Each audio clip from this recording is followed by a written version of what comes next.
Assalamualaikum warahmatullahi wabarakatuh. Salam hormat, salam sejahtera saya ucapkan kepada saudara dan saudari yang dihormati sekalian. Saya tertarik untuk mengulas isu seorang pendakwah yang dikatakan telah dihalang, disekat untuk mengadakan kuliah maghrib di Masjid As-Sabirin, Felda, Kemboja, jengka 4 di Maran baru-baru ini. Maka kecoh kononnya kerajaan negeri Pahang yang dipimpin oleh Yang Amat Berhormat Menteri Besar Datuk Seri Haji Wan Rosdi bin Wan Ismail telah terpedaya dengan hasutan DAP untuk menghalang program-program agama yang dijalankan di masjid terbabit dan mungkin di tempat lain selepas ini. Jadi saya nak beritahu pada anda yang berada di luar sana tu bahawa apa yang berlaku ini sebenarnya tidak lebih daripada mainan politik yang dibuat oleh pihak-pihak tertentu dalam usaha untuk merosakkan nama kerajaan negeri itu sendiri, dan seolah-olah kerajaan itu yang dipimpin oleh orang Melayu Islam ini, yang menjeriti esko-nya adalah Melayu Islam, hanya ada 2 saja bukan Melayu Islam, satu daripada PKR dan satu lagi daripada DAP, kerana kerajaan perpaduan gabungan Parti Barisan Nasional dan juga PH. Jadi dekat sini kata penceramah yang akan memberi kuliah itu yang disebut sebagai Ustaz Mujibur Rahman Ishak dia kata apa saya telah dihubungi oleh Al-Fadil Qadi daerah Jengka menyatakan mohon ditangguhkan kuliah maghrib kerana arahan daripada pihak atasan katanya. Jadi pihak atasan ini satu kenyataan yang panas yang bermain, yang kononnya pihak atasan ada campur tangan untuk membatalkan kuliah dan juga ceramah yang nak disampaikan oleh saya sebagai aktivis bebas masyarakat yang menyokong kerajaan pimpinan Datuk Seri Haji Wan Rosdi pada pilihan raya umum ke-15 lalu saya nak beritahu bahawa cukup-cukuplah untuk kita bermain dengan politik murahan. Dan saya melihat bahawa sudah tiba masanya masjid surau ini dikawal dari anasir-anasir politik yang boleh memecah belah dan boleh merosakkan keharmonian umat Islam. Ini yang sepatutnya difahami. Dan walaupun ada pihak yang mengatakan pantau kuliah dan ceramah yang dibuat oleh pendakwa, saya nak beritahu kuliah dan ceramah yang dibuat oleh pendakwa bebas, tidak ada masalah. Cuma dekat sini sampai satu tahap kita perlu faham bahawa penceramah yang nak berkuliah maghrib di Masjid As-Sabirin jengka 4 ini adalah pemimpin politik Perikatan Nasional di Parlimen Maran.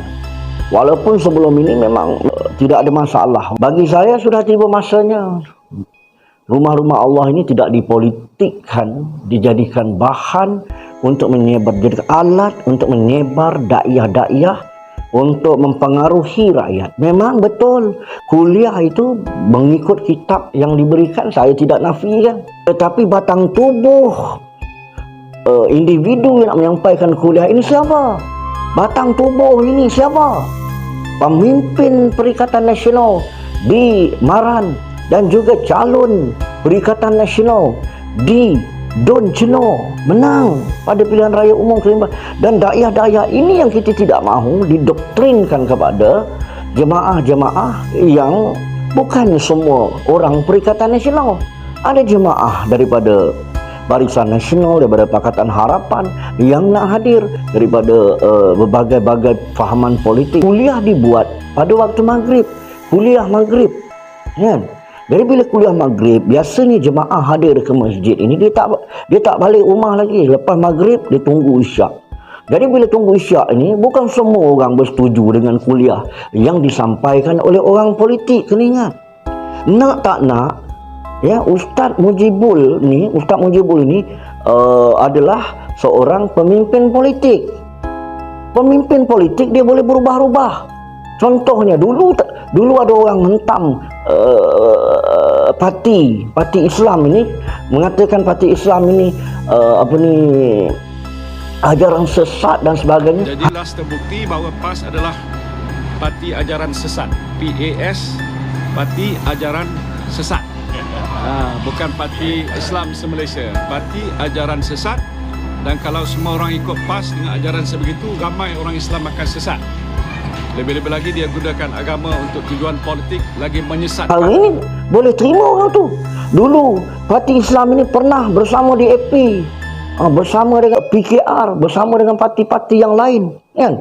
Pernah bersama dalam perjuangan Pakatan Rakyat ketika itu. Dan ini boleh berubah. Hari ini dah jadi musuh. Dulu pernah bersama UMNO dalam Muafakat Nasional. Jadi oleh kerana itu, pemimpin Perikatan Nasional adalah pemimpin politik. Memang kuliah tidak ada berbau politik, tetapi selepas kuliah duduk sembang, makan-makan, dakyah-dakyah ini boleh disalurkan. Dan batang tubuh itu sendiri membuat kuliah subuh, kuliah maghribnya di masjid, menyebabkan orang penduduk melihat bahawa hanya mereka saja yang mahukan Islam. Parti-parti lain yang dipimpin oleh orang Melayu Islam tidak mahu Islam, seolah parti itu saja yang nakkan Islam. Bukan kita nak mengatakan beliau tidak ada kefahaman tentang Islam. Beliau berkelulusan tinggi dalam bidang pengajian Islam. Tetapi kalau nak berkuliah, tidak perlu berpolitik. Lihat Ustaz Kazim Elias, walaupun namanya dicalonkan untuk bertanding di Perak, dia tarik diri. Ustaz Azhar Idrus tak nak, sebab dia tahu fitnah. Bila terlibat dengan politik, agama itu akan jadi fitnah. Bila orang politik buat benda tak elok, agama akan rosak. Orang anggap, oh ini orang Islam boleh buat kerja begini. Dan juga tengok Ustaz Syamsul Debat, beliau pernah bertanding, lepas itu mengambil keputusan untuk bersara, tidak mahu lagi terlibat, untuk menjadi pendakwah bebas. Jadi kalau betul Ustaz Mujibur Rahman Ishak nak sangat berkuliah, letak jawatan jadi pendakwah bebas. Apa masalah? Bukan kita tolak ilmu agama kita, sebab anda sekarang ni membawa jenama Perikatan Nasional. Anda mainkan isu, main kononnya, oh disekat ini kerana bukan. Sebab apa? Dakyah-dakyah ini, batang tubuh anda sendiri adalah melambangkan Perikatan Nasional. Dan anda nak pergi pula buat program di surau dan masjid milik parti anda, di markas anda, buat untuk ahli-ahli anda. Tapi bila anda masuk ke dalam institusi agama yang milik seluruh masyarakat Islam, yang tertakluk dengan akta dan undang-undang dan peraturan, makanya anda kena terima hakikat bahawa sudah tiba masanya perkara-perkara permainan politik dakwah dan unsur ini perlu dikawal, dikontrol oleh kerajaan yang memerintah. Jika tidak, dakwah-dakwah ini akan terus disampaikan kepada rakyat. Sebab politik ini adalah melambangkan kuasa. Jadi bila anda masuk mengawal masjid-masjid ini dengan kononnya dengan kuliah, dengan apa, betul anda berkuliah, betul, tetapi anda orang politik. Jadi akhirnya anda nak menarik sokongan daripada rakyat ini supaya melihat inilah pemimpin Islam yang perlu disokong, inilah pemimpin Melayu yang perlu disokong. Tapi orang lain ni tidak mahu Islam, tolak Islam. Semua pemimpin Melayu mengucap 2 kalimah syahadah dan semuanya adalah orang Islam, dan Islam adalah agama resmi. Sebab itu saya akan mengusulkan dengan izin kepada kerajaan negeri supaya perkara-perkara ini dapat dikawal daripada awal. Jika tidak dikawal, maka dakwah dan doktrin bahawa hanya Pemimpin anda hanya puak-puak anda saja mahukan Islam, orang lain tak mahu. Bila ada kekangan, ada ni, anda mengatakan, oh ini nak sekat Islam, ini nak ini satu kenyataan yang bersifat fitnah dan bersifat untuk merosakkan kredibiliti kerajaan negeri itu sendiri. Sebab itu saya terpaksa bersuara. Kena ingat, masyarakat ataupun penduduk dalam satu kampung, satu taman, dalam satu felda bukan semuanya penyokong parti anda. Sebab itu bila anda kata, oh lama kelamaan kita tengok hanya orang parti Islam ini saja yang ramai dekat masjid dan so, memanglah. Sebab apa? Sebab penyokong anda yang datang parti-parti lain ni, penyokong parti lain sudah jadi serabut, kepala sudah pening. Apa ni saya ustaz ni ada ceramah, ustaz parti ni politik. Nampak tak? Tapi kalau cuba pendakwah bebas, datang, mereka akan datang. Sebab siapa tak nak sana Islam? Semua orang nak parti dalam Islam. Kena ingat. Sebab itu akhirnya hanya penyokong parti anda saja yang ramai pergi masjid. Sebab yang datang itu tubuh batang pemimpin politik parti anda. Sampai bila anda nak menggunakan agama untuk merosakkan keharmonian masyarakat setempat, umat Islam.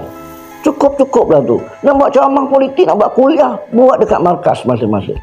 Masjid yang duduk berkampung, masjid besar, masjid utama, biar bebas daripada pengaruh politik. Pemimpin kena faham. Ini yang perlu saya maklumkan. Anda nak kutuk saya, nak hentam saya, itu hak anda. Tapi bagi saya, perkara ini elok dikawal.